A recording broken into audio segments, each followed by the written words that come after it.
Hello friends, this is Himanshu Ranjan. Today I came up with one of the important topic for your examination point of view. Today I am going to discuss with you section 129 of Company Act 2013. Okay, section 129 क्या बोलता है? Financial statement. Okay, in today's class I will discuss everything related to these sections. Okay, so आज की class में पूरा discuss करेंगे इसके बारे में, फाइनेंशियल स्टेटमेंट के बारे में. Okay, so first of all I will tell you that you go and check the description box of this video. From there you can see your link is there.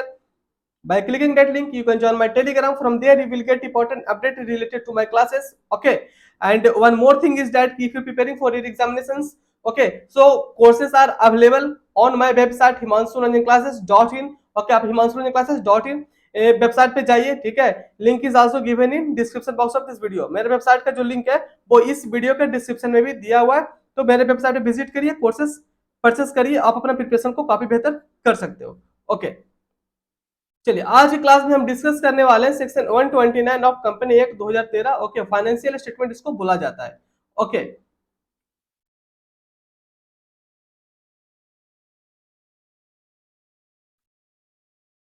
Section 129 financial statement. This section seeks to provide the financial statement shall give. क्या वो give, वो क्या देता है, क्या बताता है financial statement कैसे होना चाहिए. Financial statement shall give a true and fair view, true and fair view of the state of affair of the company and shall comply with accounting standard. Financial statement कैसा होना चाहिए. Okay, किस तरह से बनाना चाहिए, किस तरह से बनाना चाहिए, क्या कंप्लाई करना चाहिए. ओके, तो मैं बताता हूँ. फाइनेंशियल स्टेटमेंट जब भी बनाना चाहिए तो ट्रू एंड फेयर व्यू से बनाना चाहिए. इसके साथ साथ जो जब आप फाइनेंशियल स्टेटमेंट बनाते हो तो जो भी अकाउंटिंग स्टैंडर्ड है उसको कंप्लाई करना चाहिए फाइनेंशियल स्टेटमेंट बनाने के समय. ओके, क्वेश्चंस आपका एग्जामिनेशन में क्या आता है कि definition of financial statement means कि फाइनेंशियल स्टेटमेंट के अंदर क्या क्या चीजें आता है. आपको एमसीक्यू देखने को मिलेगा आपका एग्जामिनेशन में. उसके साथ साथ आपको यह ध्यान में रखना है कि जो सेक्शन है फाइनेंशियल स्टेटमेंट का वो सेक्शन क्या है. तो सेक्शन है सेक्शन 2 क्लॉज 40. सेक्शन 2 क्लॉज 40 है सेक्शन 2 क्लॉज 40 है फाइनेंशियल स्टेटमेंट का. फाइनेंशियल स्टेटमेंट का अगर सेक्शन पूछा तो सेक्शन 2 क्लॉज 40. ओके, तो ये आप देख लो. ठीक है, section 2 clause 40 is defined. A financial statement is defined under section 2 clause 40. इसमें क्या क्या इंक्लूड है, उसमें है फाइनेंशियल स्टेटमेंट के अंदर आता है balance sheet, profit and loss account और इनकम एंड एक्सपेंडिचर अकाउंट भी इसको बोल सकते हो. ठीक है, कैश फ्लो स्टेटमेंट आता है, statement of changes in equity if applicable.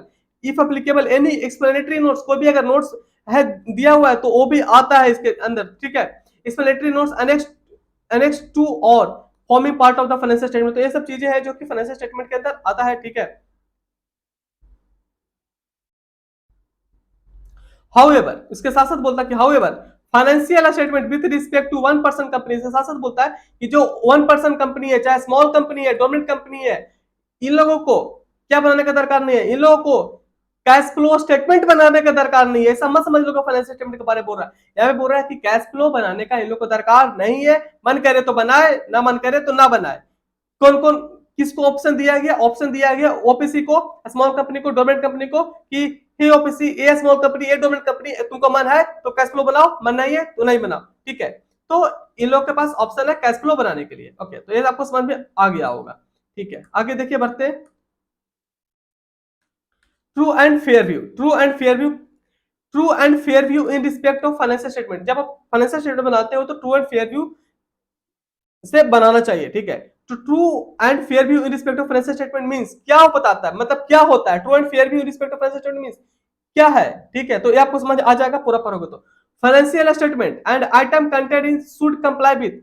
Financial statement जब बनाते हैं कंपनी वाले, ओके, तो उस टाइम जब फाइनेंशियल स्टेटमेंट बनाते हैं तो वो जब बनाने के समय जो भी अकाउंटिंग स्टैंडर्ड है वो कंप्लाई करना चाहिए. ठीक है, जो अकाउंटिंग स्टैंडर्ड है वो कौन सा सेक्शन में है उसको डिफाइन किया हुआ, सेक्शन 133. ओके, तो फिर बोलता है financial statement should be prepared for financial year and shall be in form of schedule 3. Schedule 3 में फाइनेंशियल स्टेटमेंट को बनाया जाता है. शेड्यूल 3 का एक फॉर्मेट है, उसमें फाइनेंशियल स्टेटमेंट बनाया जाता है.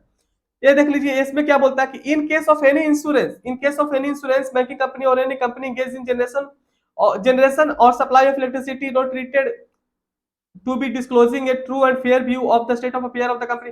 मतलब ये बोल रहा है ना, मैं सीधा सीधा आपको बताता हूँ, इसमें एक ऐसा बोल रहा है कि जो बैंकिंग कंपनी, मतलब यहाँ पे जो बैंकिंग कंपनी है, इंश्योरेंस कंपनी है और इलेक्ट्रिसिटी कंपनी, ठीक है, बैंकिंग, इंश्योरेंस और इलेक्ट्रिसिटी कंपनी है। देखिए इन लोगों का अपना भी एक सेपरेट इन लोगों का एक्ट है, ठीक है, जिससे देख लीजिए जो इंश्योरेंस कंपनी है, इंश्योरेंस कंपनी को रेगुलेट कौन करता है, इंश्योरेंस कंपनी को जो रेगुलेट करता है वो रेगुलेट करता है insurance regulatory and development authority act 1999 के अंदर ये रेगुलेट किया जाता है इंश्योरेंस कंपनी। बैंकिंग कंपनी को कौन रेगुलेट करता है, बैंकिंग कंपनी को रेगुलेट करता है बैंकिंग रेगुलेशन एक्ट 1949। ओके, आगे देख लीजिए इसका क्या है, इलेक्ट्रिसिटी कंपनी, इलेक्ट्रिसिटी कंपनी को कौन रेगुलेट करता है, इलेक्ट्रिसिटी एक्ट 2003 के अंदर जो भी इन लोग का लिखा हुआ है, ठीक है। तो क्या बोलता है कि अगर ये सब एक्ट में अगर लिखा हुआ है कि कैसे कैसे इन लोग को फॉलो करना, फाइनेंशियल स्टेटमेंट बनाना है, तो जैसे जैसे इन लोग का एक्ट बोलेगा वैसे वैसे इन लोग फाइनेंशियल स्टेटमेंट बनाएगा, ठीक है। पर ये कब कब फॉलो करेगा अपना एक्ट, इन लोग का जो एक्ट है वो कब फॉलो करेगा, जब कॉन्ट्राडिक्टरी आ रहा है कि शेड्यूल 3 भी यही बोल रहा है और इन लोग का एक्ट भी वही बोल रहा है, तब इन लोग जाकर के अपना जो एक्ट है वो उसको फॉलो करेगा। पर कुछ ऐसा चीज है जो कि शेड्यूल 3 बोल रहा है, वो सब चीजें इन लोग का जो एक्ट है वो एक्ट में लिखा ही नहीं है, तो इन लोग को भी शेड्यूल 3 फॉलो करना पड़ेगा। ओके, तो आपको समझ आ गया होगा, ठीक है। आगे देखिए क्या बोलता है, other requirement, other requirement for financial statement. अगर अदर रिक्वायरमेंट की क्या क्या क्या है, other requirement for financial statement shall lay before, financial statement shall lay before means प्रस्तुत करना, ठीक है, फाइनेंशियल स्टेटमेंट को प्रस्तुत कर जाता है, करते हैं, financial statement shall lay before the board of director in every annual general meeting, ठीक है, फाइनेंशियल स्टेटमेंट को प्रस्तुत किया जाता है एनुअल जनरल मीटिंग में, ठीक है। ये देखिए क्या बोलता है, where a company has one or more subsidy, किसी एक कंपनी का एक या उससे ज्यादा सब्सिडी है, in addition to financial statement provided itself prepare consolidated financial statement. Obvious बात है ना, एक कंपनी का एक से ज्यादा सब्सिडी है तो उसको फाइनेंशियल स्टेटमेंट के साथ साथ उसको सीएफएस बनाना पड़ेगा, मींस कंसोलिडेटेड फाइनेंशियल स्टेटमेंट बनाना पड़ेगा, कंसोलिडेटेड फाइनेंशियल स्टेटमेंट उसको बोला जाता है CFS. Okay, consolidated financial statement बनाना पड़ेगा with salient features in financial statement, okay, of subsidiary and subsidiary in such form prescribed shall be laid on before the annual, उसको भी जनरल मीटिंग में प्रस्तुत किया जाएगा, ठीक है। उसका क्या बोलता है, सेंट्रल गवर्नमेंट में prescribe for the consolidation of accounts of the company. Obvious बात है, कंसोलिडेट करना पड़ेगा अकाउंट्स किसी भी कंपनी का, तभी तो पता चलेगा कि हाँ कंपनी का परफॉर्मेंस क्या है, ठीक है। फाइनेंशियल स्टेटमेंट में सारा कुछ को कंसोलिडेट करके बताया जाता है, ठीक है। आगे देखिए क्या बोलता है, where financial statement of the company, where financial statement of the company do not comply with the applicable accounting standard। कोई एक फाइनेंशियल स्टेटमेंट का कंपनी है, मतलब कोई भी एक कंपनी का फाइनेंशियल स्टेटमेंट, ओके, मतलब कोई भी एक कंपनी का फाइनेंशियल स्टेटमेंट बनाता है, ठीक है, कोई भी एक कंपनी का फाइनेंशियल स्टेटमेंट बनाता है, ठीक है, where financial statement of the company, कोई भी एक कंपनी वाले फाइनेंशियल स्टेटमेंट बनाते हैं तो उसमें क्या कंप्लाई नहीं करते हैं, डू नॉट कंप्लाई, क्या कंप्लाई नहीं किए, do not comply with applicable accounting standard, अगर अप्लाई नहीं किया, कंप्लाई नहीं किया, क्या कंप्लाई नहीं किया, accounting standard, the company shall disclose, तो कंपनी को डिस्क्लोज करना पड़ेगा कि क्यों नहीं कंप्लाई किया accounting standard, the deviation from the accounting standard, disclose करना पड़ेगा कि क्या रीजन था कि डेविएशन हुआ, the deviation from the accounting standard, the reason for such deviation, reason बताना पड़ेगा, द फाइनेंशियल, फिर उसको बोलता है financial effect arising out of such deviation, इससे फाइनेंशियल इफेक्ट क्या पड़ा, तो ये सब चीजें बताना पड़ेगा, ठीक है।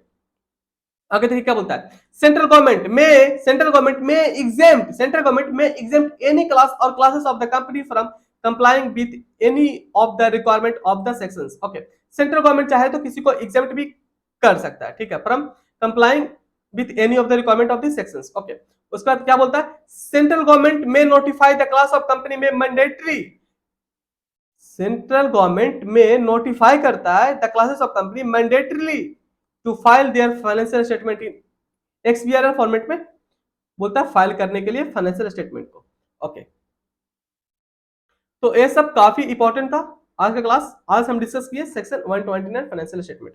होप सो कि आपको आज का क्लास बेहतर लगा होगा, वीडियो को लाइक करिएगा, शेयर करिएगा, चैनल को सब्सक्राइब कर लीजिए, इस चैनल पर आपको हमेशा इंपॉर्टेंट वीडियो मिलते रहेगा, ठीक है। आपको आपका एग्जामिनेशन का प्रिपरेशन बेहतर करना है तो आप मेरा कोर्स परचेस कर सकते हो। हिमांशु ने क्लासेस.in पे जाइए, courses are available there. Okay, so Himanshu ने क्लासेस पे जाइए, हिमांशु रंजन क्लासेस.in, हिमांशु रंजन क्लासेस.in वेबसाइट का नाम है। लिंक भी दिया हुआ वीडियो पे डिस्क्रिप्शन में, तो वहां से भी आप जाकर परचेस कर सकते हो। ठीक है, तो वीडियो वीडियो अच्छा लगा तो वीडियो को लाइक करिएगा, शेयर करिएगा, चैनल को सब्सक्राइब कर लीजिए। Okay, so thank you.